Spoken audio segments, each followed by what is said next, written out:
ॐ कर्पूरगौरं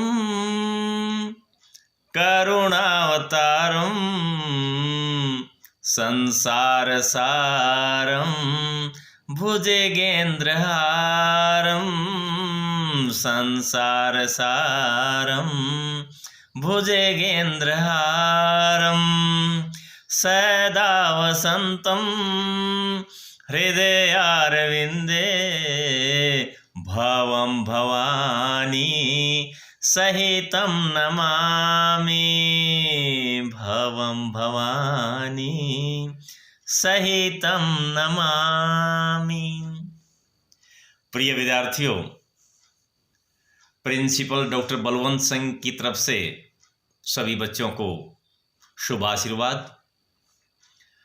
घर में बैठा हुआ आज मैं सोच रहा हूँ कि क्यों न बच्चों के साथ बात कर लें और बच्चों को काम की बातें बता दें। आज हम कारक प्रकरण के बारे में विचार करेंगे। कारक किसे कहते हैं? देखिए, सभी बच्चे अपनी पुस्तकें बंद कर दें और पुस्तकें और पेन बंद करके दिमाग खोल के बैठ जाएं और एकाग्रचित होकर के कोई चिंता न करके बैठें और इस वीडियो को आप ध्यान से सुने।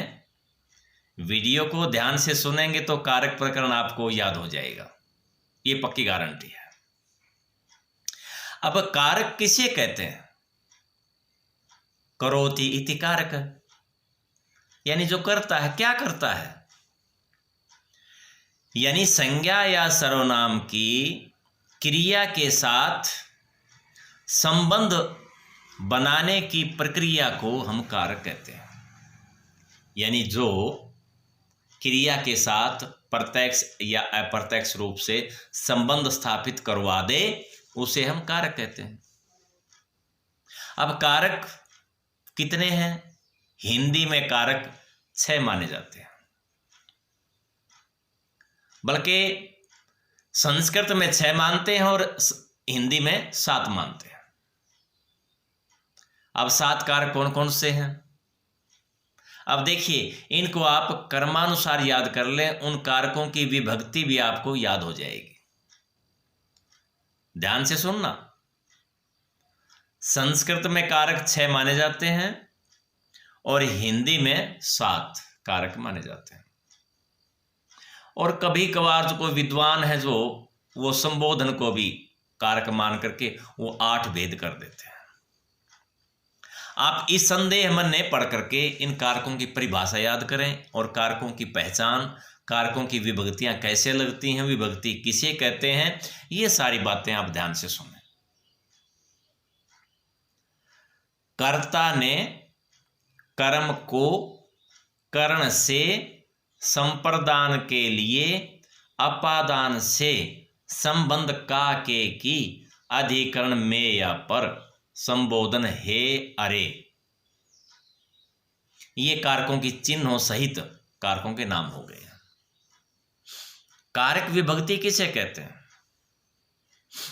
किसी कारक के साथ, किसी संज्ञा या सर्वनाम के साथ जो चिन्ह लगते हैं वाक्य में या चिन्हों के भाव प्रकट होते हैं, उन्हें हम कारक विभक्ति या परसर्ग कहते हैं। अब कर्ता, पहले कर्ता कारक है। सबसे पहले कर्ता किसे कहते हैं? भाई, क्रिया के करने वाले को कर्ता कहते हैं, बस जो क्रिया को करे। जैसे राम पढ़ता है, भाई पढ़ने की जो क्रिया है वो कौन कर रहा है? राम। तो राम यहां पर कर्ता हो गया। कर्म किसे कहते हैं? भाई जिसका प्रभाव क्रिया पर पड़े, यानी कि मोटी सी भाषा कि कर्ता जिसको करना चाहे उसे हम कर्म कहते हैं। जैसे राम पाठ पढ़ता है। राम की इच्छा क्या है इस टाइम? पाठ पढ़ने की। राम पाठ को पढ़ता है, तो पाठ कर्म हो गया। कर्ण, कर्ण किसे कहेंगे? वह जिस साधन के द्वारा क्रिया को संपन्न किया जाता है। इसका कारक चिन्ह से होता है, से। जैसे राम पेन से लेख लिखता है, राम पेन से लेख लिखता है। अब लेख लिखने का काम किस साधन से हो रहा है? पेन से।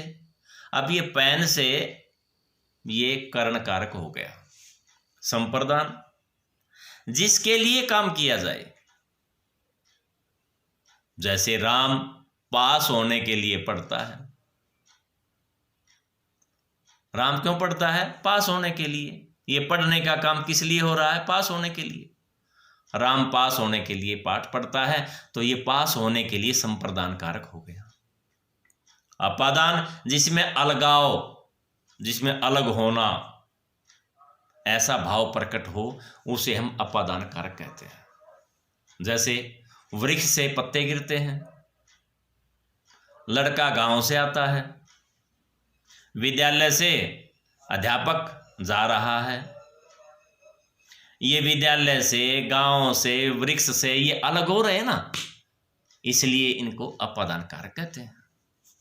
संबंध, भाई दो या दो से अधिक शब्दों के आपस में जो संपर्क हो, जो संबंध हो, संबंध को बताए, उस कारक को संबंध कारक कहते हैं। जैसे यह पुस्तक राम की है, यह राम की पुस्तक है। राम की यानी का के की, ये चिन्ह आ जाएगा। अधिकरण, जिसमें क्रिया का स्थान या काल का बोध हो। स्थान या काल का बोध कैसे? जैसे सभी बच्चे कमरे में बैठे हैं, स्थान हो गया ना कमरा, कमरे में। हम दिन में पढ़ रहे हैं, दिन में, काल हो गया। स्थान या काल का बोध जिसमें हो, यानी जो क्रिया का आधार हो, उसे हम अधिकरण कहते हैं। संबोधन, जिसके द्वारा किसी को संबोधित किया जाए, किसी का ध्यान आकर्षित किया जाए, उसे हम संबोधन कारक कहते हैं। हे राम, सबका भला करो। अरे मोहन, तुम कहाँ जा रहे हो? ये सारे कारक हो गए आपके। अब कई बच्चों को संदेह होता है कि कर्ण और अपादान, इनके पीछे से लगता है, इनकी हम पहचान कैसे करें? बस सीधी सी बात है कि जो कर्ण है वो तो साधन होता है, भाई क्रिया को संपन्न करने में जो सहायक होता है। जैसे लिखने का काम पेन से होता है, वह पेन से लिखता है, तो पेन से ये तो साधन हो गया ना लिखने का।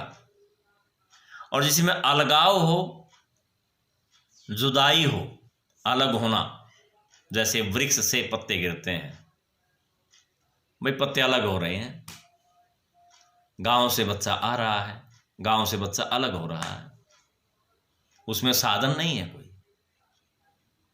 तो इस प्रकार ये कारक, इस वीडियो को 2-3 बार सुन करके और आप फिर हिंदी की व्याकरण को पढ़ो और घर बैठे लाभ उठाओ, पढ़ाई का आनंद लो। बस सभी बच्चों को शुभकामनाएं। ओम वंदे मातरम।